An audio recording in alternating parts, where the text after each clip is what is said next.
जब लालू परिवार की बात होती है और उनके घोटालों की बात होती है और ख़ास करके उनके लैंड फॉर जॉब वाला घोटाला का बात आता है तो उनके परिवार का एक सदस्य जिनका नाम कहीं नहीं दिखता है और इस बार वो लोकसभा चुनाव 2024 में सारण सीट से राजीव प्रताप रूढ़ी के खिलाफ चुनाव लड़े हैं। हालांकि ये देर हो चुका है, हमें ये वीडियो पहले देना चाहिए था लेकिन हम किसी और काम में थे।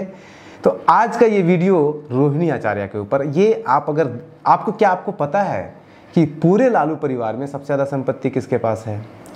तेजस्वी के पास आपको लगता होगा, लेकिन ऐसा है नहीं। सबसे ज़्यादा संपत्ति रोहिणी आचार्य के पास है। रोहिणी आचार्य के पास लगभग 36 करोड़ 62 लाख रुपए की संपत्ति है, जबकि लालू परिवार में जो दूसरे नंबर पे सबसे ज़्यादा प्रॉपर्टी जिनके पास है वो है खुद राबड़ी देवी, जिनके पास 17 करोड़ 92 लाख की प्रॉपर्टी है।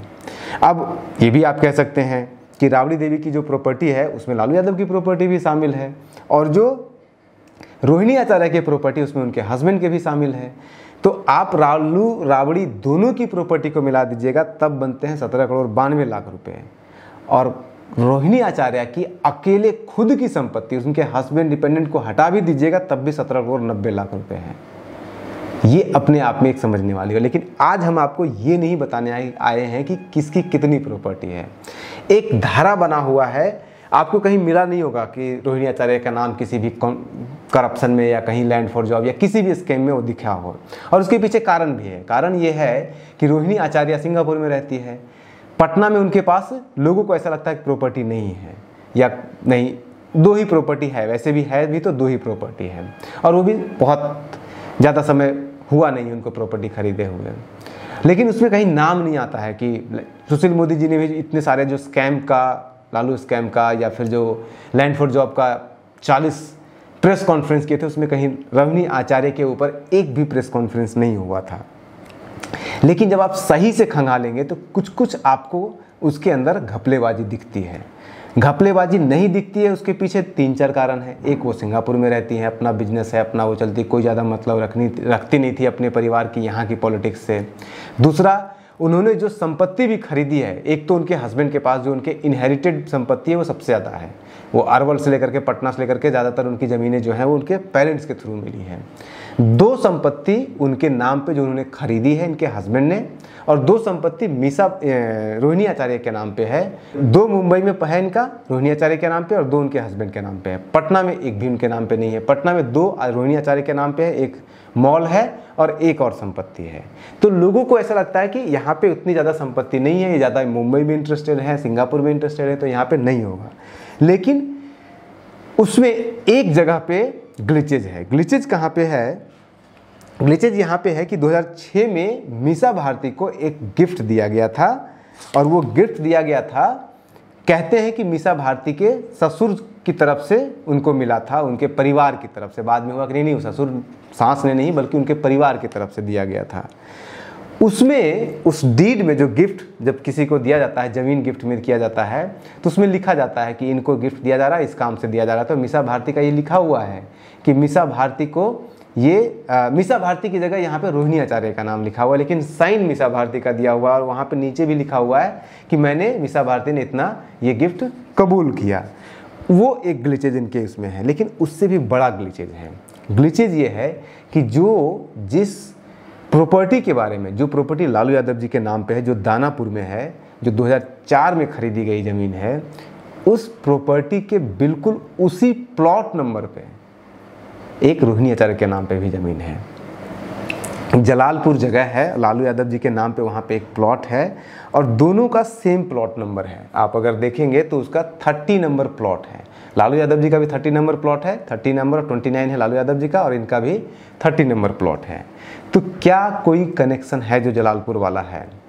उस जलालपुर वाले के पीछे कनेक्शन और स्ट्रॉन्ग करने के लिए एक और रीज़न है। दूसरा रीज़न ये है कि राबड़ी देवी के माँ के नाम पे, मरचैया देवी के नाम पे एक कॉम्प्लेक्स बना हुआ है उसी जलालपुर में, और उस कॉम्प्लेक्स के अंदर 10 फ्लैट ऐसे हैं जो राबड़ी देवी के नाम पे हैं।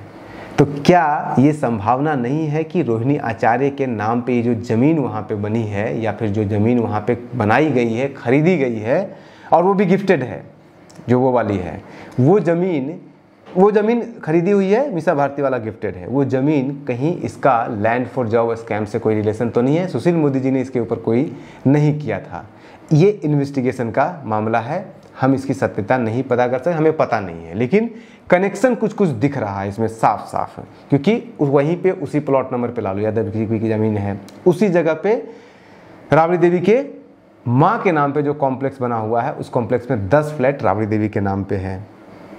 तो ये कुछ जो गिफ्ट वाला जो मैंने आपको बताया था, उसमें चंद्रकांत चौधरी के नाम व्यक्ति थे जिन्होंने वो दिया था, उनकी सास के नाम पे ये गिफ्ट दिया गया था 2006 में।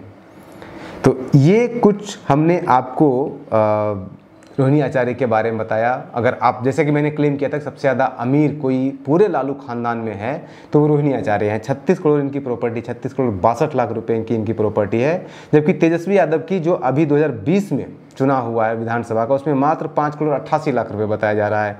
मीसा भारती का 24 वाले चुनाव में 10 करोड़ 26 लाख है, और 16 का भी चुनाव जोड़ लीजिए मीसा भारती का, तो उसमें भी इनका 9 करोड़ 46 लाख रुपए हुआ करता था प्रॉपर्टी। यानी कि पहले नंबर पे रोहिणी आचार्य है। दूसरे नंबर पे लालू यादव जी का खुद का जो प्रॉपर्टी है वो है 3 करोड़ 20 लाख रुपए का। यानी कि पहले नंबर पे तेज प्रताप जी का भी 2 करोड़ 83 लाख, सबसे गरीब तेज प्रताप ही हैं। तो इसमें अगर आप सही से देखिएगा तो पहले नंबर पे मीसा भारती 36 करोड़ के साथ है, दूसरे नंबर पे राबड़ी देवी 17 करोड़ के साथ है, तीसरे नंबर पे मीसा भारती है 10 करोड़ के साथ, और चौथे नंबर पे है तेजस्वी यादव 5.88 करोड़, और आखिरी नंबर पे है तेज प्रताप, सबके प्यारे तेजू भैया।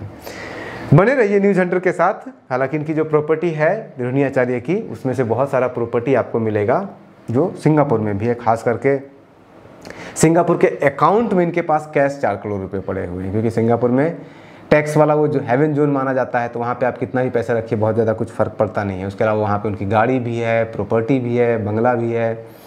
तो फिलहाल आज के इस वीडियो में इतना ही। बने रहिए न्यूज़ हंटर के साथ, हम आपको खबर के पीछे की खबरें लगातार देते रहेंगे।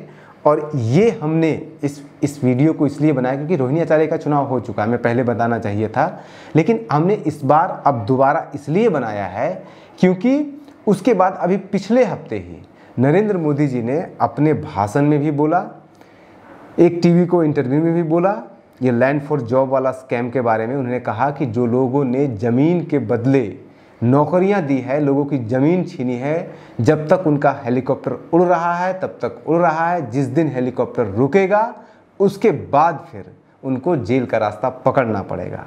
और ये 2-3 जगह मोदी जी ने, प्रधानमंत्री जी ने कह दिया था। और अगर उनकी सरकार बनती है तो ऐसा होता है नहीं होता है तो समय बताएगा, लेकिन फिलहाल इतना तो है कि उसका रिस्पॉन्ड भी किया गया है। तेजस्वी यादव ने रिस्पॉन्ड किया है और उन्होंने यहाँ तक बोल दिया है कि 76 साल के जो प्रधानमंत्री हैं वो इतना ताव में हमें जेल भेजने की बात करते हैं, तो हम तो अभी जवान हैं। बातों की लड़ाई शुरू हो गई है, और ये जो इन्वेस्टिगेशन होगा उसमें क्या आएगा, क्या रोहिणी आचार्य का नाम आता है नहीं आता है, कम से कम इन्वेस्टिगेशन तो होनी चाहिए। कम से कम 2 पॉइंट हमने बताया, और अगर कोई मंझे हुए ऑफिशियल्स इसमें इन्वेस्टिगेट करेंगे तो हो सकता है कि और भी बहुत कुछ पॉइंट सामने आए। बने रहिए न्यूज़ हंटर के साथ खबर के पीछे की खबरों के लिए। नमस्कार।